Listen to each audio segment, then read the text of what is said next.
Des élus départementaux. Je pense qu'on peut s'appuyer notamment sur l'AMF pour diffuser l'information. Alors trouvons un soir rapidement où il n'y ait pas de conseil d'agglo, de conseil de communauté à Lamballe.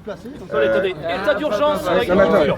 Il y a un élu qui nous a parlé, qui a envoyé un message à Paris, qu'il fallait un état d'urgence sur l'agriculture. Je suis d'accord avec toi. État d'urgence dit pas de planning. Non mais sauf que dans nos conseils d'agglomération notamment, on décide de plein de sujets qui concernent toute la population.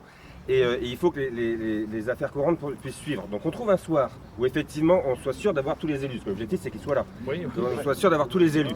On trouve une salle centrale dans le département, ou pourquoi pas un hangar. Bon, ils sont un peu pleins en ce moment, mais on trouve une salle dans le département.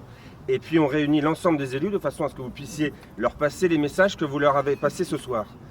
À côté de ça, il y a des messages, je pense, qui sont très clairs à faire passer. C'est d'abord, au niveau des élus locaux, on a une action qui est sans doute symbolique, mais qu'il faut mener jusqu'au bout, c'est l'approvisionnement local. C'est symbolique, parce que c'est pas en mettant uniquement des produits locaux dans nos écoles primaires, collèges et lycées qu'on pourra apurer tout le marché et la surproduction. Mais c'est symbolique, il faut aller jusqu'au bout. Et ensuite, effectivement, je pense qu'on peut ensemble... Juste, il n'y a pas de surproduction. La surproduction est faite par les autres pays d'Europe. Oui, d'accord. Alors arrêtez de nous parler de surproduction. Non, mais attends. On a fait ce que vous avez demandé, ce que les politiques nous ont demandé, ce que l'administration... Laisse-moi finir. Ce que l'administration nous a demandé. Aujourd'hui, on n'est même pas soutenu par le gouvernement, ni mais nous, on y est par aucun politique. Qu'est-ce que peuvent faire les élus locaux? Effectivement, les élus locaux, ils peuvent donc travailler sur l'approvisionnement local, et ils peuvent travailler à faire remonter vos messages en direction du gouvernement qui aujourd'hui reste complètement sourd. Les messages, on les a bien compris. Les messages, on les a bien compris. C'est des prix. Ils les ont, les messages. C'est la pression. Alors qu'est-ce que vous voulez qu'on fasse? Il faut venir avec nous à Paris, puis c'est tout, et on y va tous ensemble. Moi, ce que je vous propose, c'est qu'on organise cette réunion départementale des élus locaux, et ensuite on décidera des actions à mener. Mais chacun à sa place. Les élus locaux, ils vont pas monter avec des drapeaux à Paris. Chacun à sa place, chacun ses méthodes. Et c'est pas un jugement, c'est que chacun utilise les voies qui sont les siennes pour porter des messages notamment autour de revendications importantes sur les prix, mais aussi sur l'étiquetage. Aujourd'hui, le décret sur l'étiquetage, il n'arrive pas à sortir. Alors qu'on a de l'étiquetage sur le bio, des rayons spécialisés bio dans les grandes surfaces, et on n'est pas capable de faire la même chose avec la production française. Alors c'est très simple à faire, sauf que le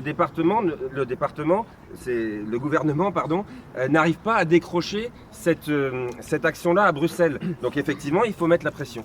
Les élus locaux peuvent être vos porte-voix, mais il faut qu'on se mette d'accord sur les actions à mener. Je pense qu'effectivement, là-dessus, l'AMF doit être un relais. Donc, calons une date, calons un lieu, et puis invitons tous les élus locaux dans une démarche d'urgence, c'est vrai, très rapidement, la semaine prochaine, pour qu'on décide des actions. Alors, juste une chose, on a parlé de droite et de gauche par rapport à ce qui s'est passé... Ça, nous, on s'en fout. Nous. Non, on a parlé depuis un moment de droite et de gauche, depuis un moment. Hier, à l'Assemblée, les socialistes, côté gauche, étaient là à 19%. La droite, qui dit nous soutenir aussi, ils étaient là à 15%. Et t'as regardé le résultat? Qui nous soutient? Oui, j'ai regardé. Oui, je les ai dans ma poche. Oui. Okay. Qui a voté pour? Mais vous étiez là à 15%. Si vous pensez que c'était important, fallait tous être là. Mais c'est pas. Eh ben vous n'étiez pas tous là. Je ne vais pas dire Marc Le Fur était là, bien sûr. Il n'y a pas de parlementaire ici. Mais non, mais ils n'étaient pas tous là. C'est à vous de remonter. C'est à vous de remonter la fontaine. Mais franchement, que ce doigt de gauche, moi, c'est pour ça que je sens un peu un débat politique. Et moi, je suis pas du tout là-dedans. Attends. Je suis pas du tout là-dedans. Sauf que de droite ou de gauche, vous vous foutez de nous depuis des années. Depuis des années. Là, hier, on a voulu nous faire un petit jeu. On a voulu nous faire un petit jeu. Pas de nos compétences. On a voulu nous faire un petit jeu. Oui, je sais très bien.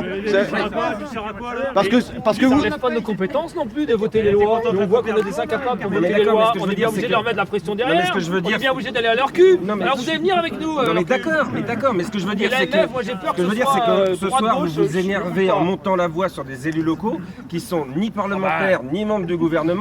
Et qui vous ont écouté puisqu'ils sont sortis du conseil syndical et qui vous disent voyons-nous la semaine prochaine. Mais est-ce que vous avez appelé mercredi soir les députés qui devaient